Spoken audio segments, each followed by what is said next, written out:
with Washington, D.C. Somewhere in this city is the headquarters of a top-secret organization known as Control.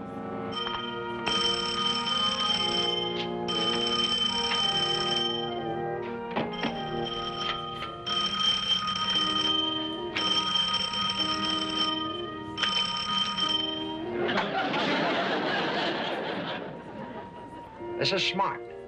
Maxwell Smart, Agent 86. Well,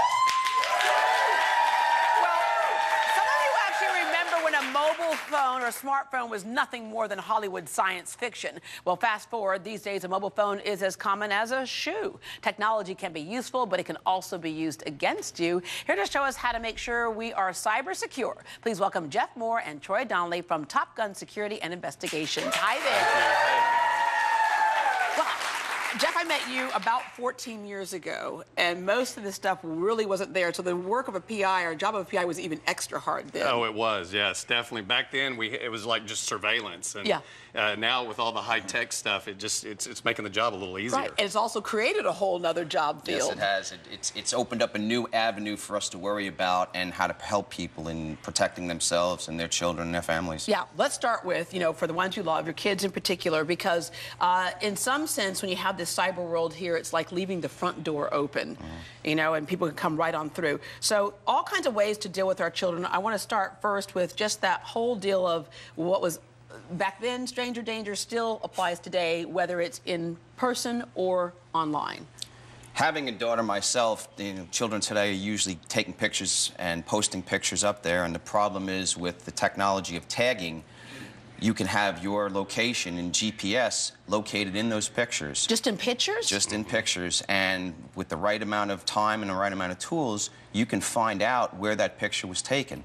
And that is worrisome to me as a parent and should be worrisome to all parents. Yeah, because they can actually locate you. Exactly. Okay, so or get very close to it. Yeah, lesson learned. Be careful what you post online, not just because of the picture being there that can be used against you, but the people can actually find where you are. Okay, when GPS first came out, I know there people would whisper and say, wouldn't it be cool if we could put GPS on our children, right? Right. And then it's something that is a reality today. Well, you can do it in the jewelry. I know I've seen it in watches and necklaces, but we're talking like chipping our children. Well, that's true. And also you can do it, even small children today have phones, and you can have the GPS installed on the phone very easily.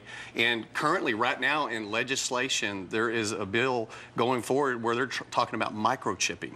Wow. Microchipping your children like your pet. Yeah, I gotta ask, out of curiosity, how many of you in the audience, is that something that you would consider doing? That you'd have that chip? Yeah, everybody's just like, kind of, no. There's something that goes against the grain. However, when you get that phone call, we have a missing child. With that chip, though, you would be able to immediately locate where your child is. If they have health issues, it can all be on that chip. So, I'm sure it's got its pros and cons, but, with child abduction going on right now, it's something to think about. Yeah, okay, so other things with GPS and other devices, if you have a teenager, you put it in the car, it can tell you all kinds of things. Yeah, if you install the GPS in the vehicle, and I'm real thankful that it wasn't around when I was a teenager. Yeah. Exactly. But yeah, it can tell you when they're speeding, if they're punching the gas hard, if they're driving erratically. I mean, nowadays you can know everything, and what's even more important, you know where they're at. So they're not going to pull the wool over your eyes anymore. Yeah, well, they still try. I'm not going to say who it was, but the friend of mine, the mom, she goes, son, where you at? He goes, I'm at Dad's house. And she goes, really? You want to answer the door? We could talk about it? Because she was right outside the door of the friend. Knock, knock, knock. Here's Mommy. Okay, all kinds of cameras in the house today that before it would be very cumbersome, very expensive to set up a camera, but now the cameras can come in things that look like regular household items. Yeah, I mean, as you see here in front of you, this is an air purifier. There's a camera in that. It actually works. It actually is an air purifier. And it's very easy. You just plug it in, turn it on, leave the room, and it actually has a motion sensor. So the camera pops on when someone actually walks into the room. Oh. And it's very easy to play back and see. So you can use this for your children or whoever. Or whoever. Now, whoever, leads us to something else there, like, you know, perhaps your spouse. Technology, especially things like as simple as texting and you know, being able to track phone calls has been the downfall of many cheaters, hasn't it? Well, it has. And used to, as private investigators, we could actually get phone records. Well, those days have been long gone. So now, with computers and what Troy here in our cyber investigation can do, he can get on the phone and now get old text messages, pictures. You can retrieve emails. stuff. You know, so when we press pictures, delete, delete does not mean delete. Delete does not mean delete. Delete means hide, put away. Does not mean remove and take off. Oh, so if there's something, okay, so you literally have found all kinds of interesting things. There's usually on that side of the house, somebody always takes a picture. And they either keep a picture for nostalgic reasons or for whatever reason they want.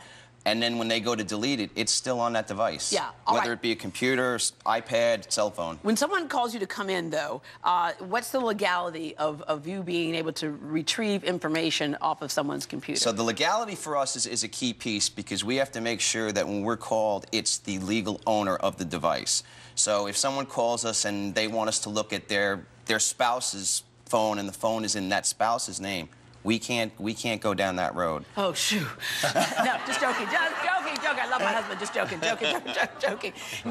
Jeff, before we go to break, you got to share with us, just because your life is so colorful, just one of those stories where somebody thought that their spouse was cheating and you tailed them and it turned out to be a whole other story.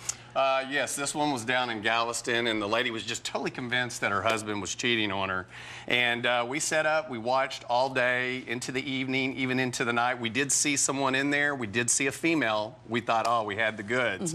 And then next, a tall blonde, as I remember. Yeah, yes. Tall blonde. And the next morning, we see the husband come out and go to the trash, throw some trash away, get in his car and leave. We waited for the female for hours. She never left. So we thought, let's go take a little peek in the trash and just see what's going on. And we pull it out and we start pulling the things out of the trash, and it was a woman's wig, woman's lingerie. The guy just liked to play dress up, you see? So before you hire the private investigator, make sure you want to know what the information is. Be careful what you wish for. Be careful what you wish for. He was cheating on her with himself. Okay.